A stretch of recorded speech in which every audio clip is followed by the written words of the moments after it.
Hello, and welcome to my full review of NXT No Mercy 2024. I'll be discussing what I thought of the show, each individual match as we go through, and also how I did in terms of predicting results. So, we'll start things off at the start of the show, I guess. I didn't actually watch the show fully in order, so I woke up at like 1:30 this morning. Having fallen asleep quite early last night, and I thought the show started at 1, so I just tuned in live, rewound to what would have been 1 o'clock, and it was during, I think, Wendy Chu's entrance, so I was like, oh, they must be opening with this. Turns out, maybe I got my times wrong, maybe it started an hour earlier than I thought, so I went back and watched the first 2 matches, but, yeah, I didn't quite watch it in order. But anyway, the first match that was actually broadcast was Axiom and Nathan Fraser versus Andre Chase and Ridge Holland for the NXT Tag Team Championship. The Chase U team have only just won from Axiom and Fraser. This was a really good opener. There was lots of good back and forth action, lots of near falls, etc. There's, the sort of stuff you want from just a great tag team match, really. Lots of double teams, pins being broken up, pins being kicked out of, bodies flying everywhere, lots of fun.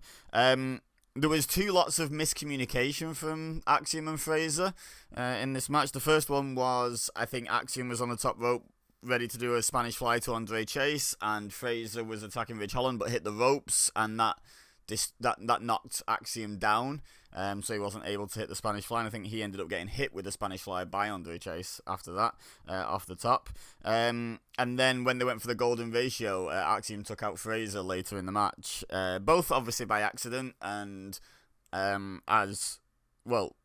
recovered, they hit the Spanish Fly and Phoenix Splash combo, and Fraser pinned Chase, and they won back the tag team titles. So I talked in the predictions about how these two have been breaking up for about 25 years now.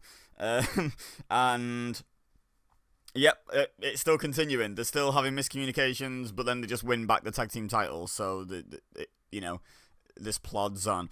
And I talked in my Bash in Berlin review about how WWE can sometimes move at a bit of a glacial pace these days, and this is definitely one of those stories that's guilty of that. However, one of the stories that is not guilty of that, I would argue almost feels a bit rushed, was the fact that after this match, after the loss, Ridge Holland knocked Riley Osborne into Duke Hudson and both of them out of the ring.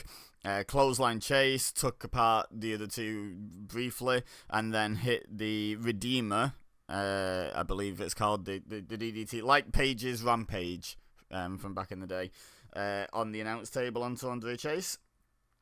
So they've already broken that team up. Now, there was something said on last week's NXT that I didn't mention in my predictions video, because I predicted that Chase and Holland would win here, and that the eventual breakup would happen, but it would just take a little bit of time. How wrong I was. But the thing that was said that really caught my eye was Ridge Holland saying, as long as we have the tag titles, I've got your backs. And no one questioned that. No one on the screen questioned that anyway, at the time. But it sounded very much like a conditional. Like, once we lose those titles, I'm out. And it struck me as a weird way to say it if you weren't planning on turning your back and using them just for the championship. It struck me like that when I watched NXT like this week. So yeah, it makes sense that he turned on them as soon as he dropped the titles, because he told them he would. So yeah, but I'm 0 for 1 on predictions. I predicted Chase and Holland to retain. Shows what I know, eh? Up next was Zachary Wentz versus Wesley. And I realised during the video package for this match that Axiom and Fraser actually broke up this team by beating them as well. So Axiom and Fraser, despite all their miscommunications and all their hints that maybe they'll be in trouble in paradise, are just breaking up other tag teams left, right and centre. By the way, Wentz is the X Division champion now. I didn't know that. I've not watched Emergence yet, so I didn't know that until he literally walked out with the title. I am gonna watch Emergence though. I do like TNA. They put on some good shows. let's have a look. Oh, there was right. So first of all, before I get onto that good line, the opening flurry, you know, like in matches between quick guys, X Division type guys, cruiserweights, junior heavyweights, some guys like to do this back and forth flurry at the start of the match where no one really hits anything. It's just like swing, miss, swing, miss, swing, miss, back and forth, back and forth, back and forth. And sometimes that's really cool. Sometimes that doesn't quite hit, and this is one of those. Everything felt a little bit neutered, like didn't really feel like they were trying to hit each other at all, with some of the swings and misses, and it felt a bit slow, honestly, like compared with like the speed I know these two can move at, and also the speed that some of these back and forths can go at. It just didn't feel like they had the natural chemistry to pull that off against each other. Like, they're great as a team, obviously. But yeah, after that bit, when they settled into like an actual match, it was a really good match. Like, it's just that opening flurry I didn't love. I thought it missed the mark, to be honest. There was a great line from Vic Joseph. Wentz got hit so hard he might think his name's Carter when he wakes up, because obviously Zachary Wentz was Nash Carter when he was in NXT. Funny little line. I feel like he had that one pre-prepared and unleashed it at the wrong moment.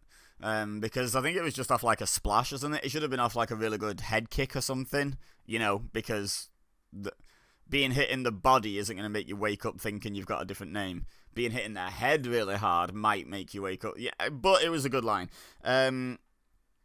So they go, they go through the match. They get to the outside, and then Wesley tries to lay Wentz on the announce table. Well, Wentz tries to lay himself on the announce table, honestly, off like a super kick, I think it was, and lays down gently on that announce table. They must have known that thing had been rigged to give easily, but yeah, a bit too easily, and the table just collapsed under Wentz, like, as he just lay on it, which, I don't know, it's funny, it's unfortunate for them, but also, in my mind, I'm like, this is WWE. I know it's NXT, but this is WWE.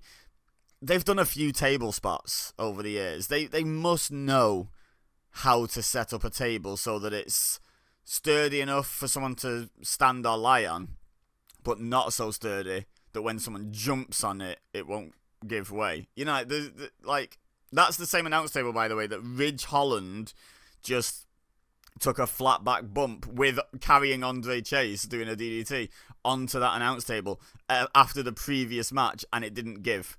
Like, so they've obviously changed up the rigging between the matches, because Ridge Holland probably weighs more than both of these guys combined, never mind just Zachary Wentz.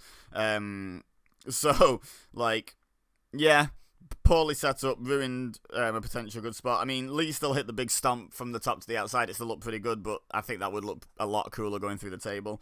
Then, not long after that, Wesley went and grabbed a chair. He first grabbed the X Division Championship, looked at it with disdain and threw it on the ground, and then grabbed a chair. And then when he went to swing it, Trey Miguel appeared from the timekeeper area and grabbed the chair.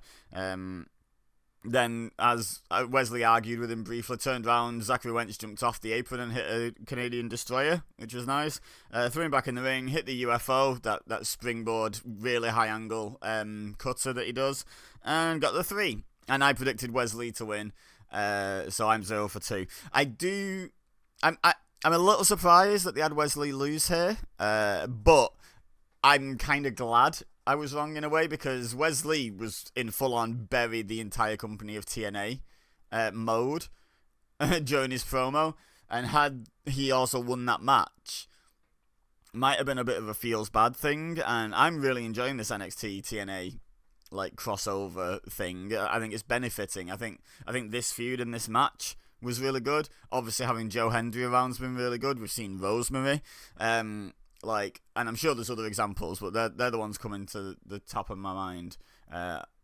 Just off the top of my head.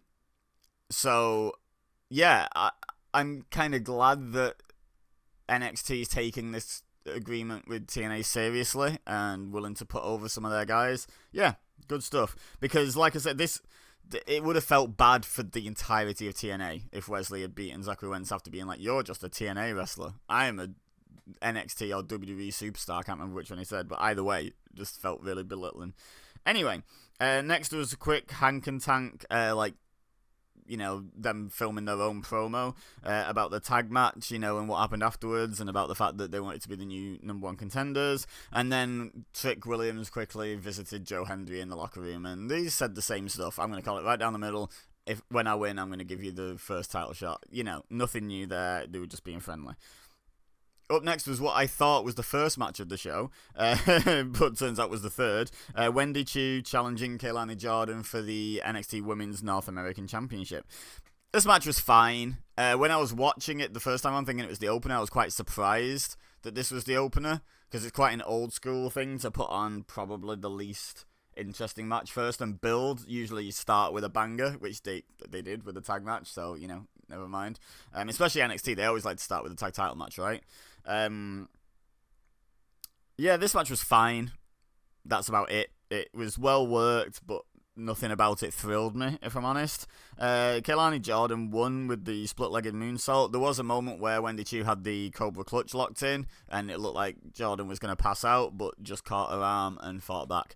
Picked up the win with the split-legged moonsault. I thought Wendy Choo would win here. I don't know. I don't love the give someone a whole new character, push that hard, and then just feed them to someone really quickly. Like, you could have done this build a lot slower. She could have had some non-title feuds where she looked really good and got some wins if you're eventually just going to feed her to Kaylani Jordan. Anyway, 0 from 3 on predictions. After the match, Tatum Paxley sneaks in behind Choo and locks in a Dragon Sleeper very briefly.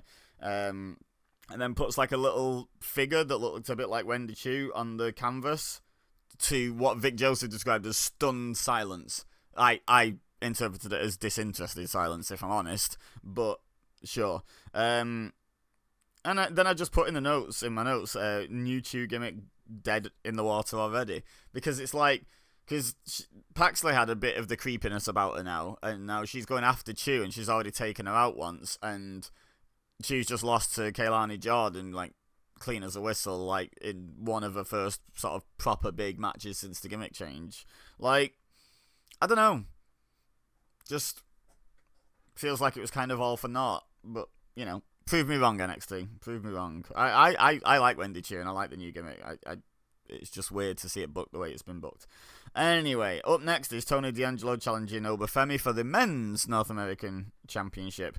This was a really good back-and-forth match. They kept Tony strong, as I expected, because they do value Tony D'Angelo in NXT. You can tell he's pushed well without being like one of the top guys. He kicked out of one of Obafemi's power bombs, for example, but he did succumb when Obafemi later hit 2 more and got the 3, which was my first correct prediction. I did predict Obafemi to retain. But yeah, Tony looked good in this one. Really took the fight to Obafemi. Did not look really that dramatically outmatched, considering how visually bigger Obafemi is than Tony D'Angelo. They really bigged up how Tony D'Angelo's still a big, strong guy. Just because Obafemi's like literally a giant doesn't mean Tony D'Angelo isn't like a big, impressively strong man. So yeah, it was a well worked, well booked match. Correct result. Obafemi carries on his rampage through the entirety of NXT. Up next, we get Trick Williams visiting Ethan Page. Again, pretty standard, bit of animosity, blah, blah, blah, blah, blah. Ethan Page accuses Trick Williams of collusion. Trick Williams says he's going to call it down the middle, yada, yada. Next, we had a Zachary Wentz interview, which is when I found out that I hadn't just watched the first 2 matches of the show. And the Rascals also expressed an interest in being the #1 contenders for Axiom and Fraser, like challenged them. So yeah. Next, Jada Parker versus Roxanne Perez for the NXT Women's Championship. I put that this was a much better women's match than the other one. Parker came in with her ribs taped up, which I don't remember an injury angle where she got attacked on like this week's NXT or last week's NXT or anything. But yeah, I've probably just forgot it, haven't I? Let me know in the comments if that did happen. At one point, she hit the hypnotic, that running hip attack she does, but knocked Perez to the outside. And then she almost immediately tried another one near the timekeeper's area, but Perez moved, so Parker just sort of put herself through the timekeeper area barricade, and then Perez hit the pop rocks onto a piece of the barricade that had like fallen over, and then put her back in the ring, hit another pop rocks, and got the 3. So another correct prediction for me. So I'm on 2 out of 5 now. We're coming back. We're coming back from that awful 0 from 3 start. We may even get 50-50, guys. Let's woo, dizzy heights. But yeah, this was like I say, a much better women's match. I was much more invested in this one and the story they were telling, with Parker's ribs and what have you. And the correct result, in my opinion. Like, again, just like Obafemi, Roxanne Perez is on fire. They mentioned that only Asuka has more NXT PLE wins than Roxanne Perez now. I don't know if that just means in the women's division or period. I don't think they qualified it with out of all the women or anything like that. I think that's just like full stop. So really impressive, and I hope she gets to break that record before she moves up onto the main roster. And I hope they carry over her momentum. Not better, because they did carry over Asuka's momentum at first, but I hope they carry over her stature on the NXT roster into the main roster like they didn't quite manage to with Asuka, not long term anyway.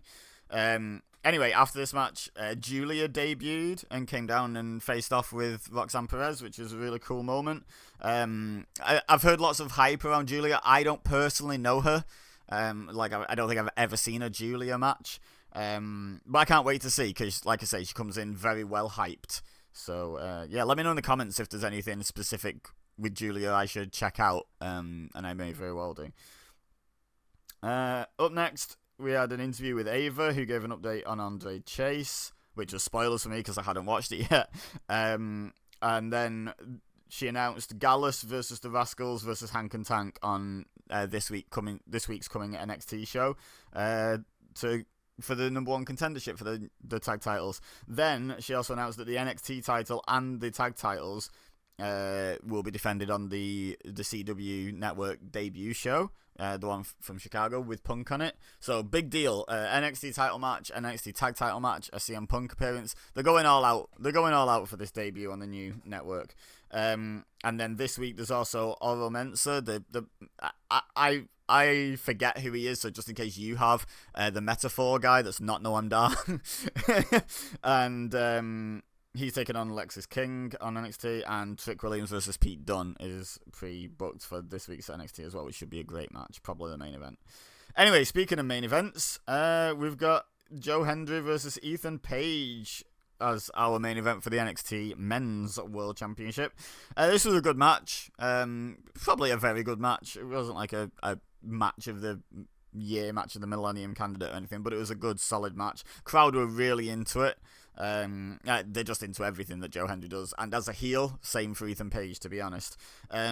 Trick did indeed call the match down the middle. He's a babyface at the end of the day, including Joe Hendry had the match won with the I forgot what he calls it, but his choke slam high angle spine buster thing. I've just blanked on the name of what he calls it. Let me know in the comments. But yeah, he hit that, and then Ethan Page fell with his foot under the ropes. His foot was under the rope before the pin even happened, but Trick Williams noticed it after a 2 count for extra drama, obviously. But yeah, called that down the middle. Then later in the match, Ethan Page knocked Joe Hendry into Trick Williams, knocking him out of the ring, and he stayed down for a long time for an actual former NXT champion, not just not a fragile made of glass regular NXT referee, like an actual former NXT champion in a referee shirt. Those referee shirts are like kryptonite, I'm telling you. But they knocked him down. Second ref comes down. Ethan Page gets the NXT title. Joe Hendry ends up getting DDT'd onto the NXT title, but then Trick Williams slides in and slides himself under the referee's hand to stop the 3 count because of obviously the title belt being used. It was a fun execution of the spot, I'll say that. Him managing to slide in fully under the referee's count, it was pretty good. Ethan Page then swings at Trick Williams, but he dodges it, and Page takes out the second ref, while Trick Williams is just checking on him and sort of shooing him out of the ring, like kick that corpse out of the ring. then Ethan Page hit a low blow on Joe Hendry, hit the Ego's Edge, and got the 3, which I predicted Ethan Page would retain because I didn't think they were going to put the title on the TNA guy. Like, you know, yeah, you can give TNA the rub, but you probably want to keep your title in-house, just in case the relationship falls apart quickly. You know, there's no reason why it should, but just in case. But yeah, this was a good match, lots of fun, good show overall. Not like the best NXT show of all time or anything crazy, but a solid show. There was nothing bad on here. I'd say the least interesting match by some distance was Wendy Chu and Kaylani Jordan. The best match, probably the tag team opener, I'd say. And then followed by Wentz and Lee and Hendry and Page were also decent, I would say. But yeah, probably the tag opener was the match of the night. After the main event, Pete Dunne attacked Trick Williams. Ethan Page obviously did nothing about it. There was a little bit of Ethan Page waving the title at Pete Dunne, which may come to something at some point. You know, maybe a triple threat, a fatal 4-way if Joe Hendry is sticking around. Something like that could be fun. But we'll wait and see. Yeah, so let me know your thoughts on the show, how much of it you predicted correctly, and be honest, and just what you think might happen going forward, you know, speculation, all that sort of stuff.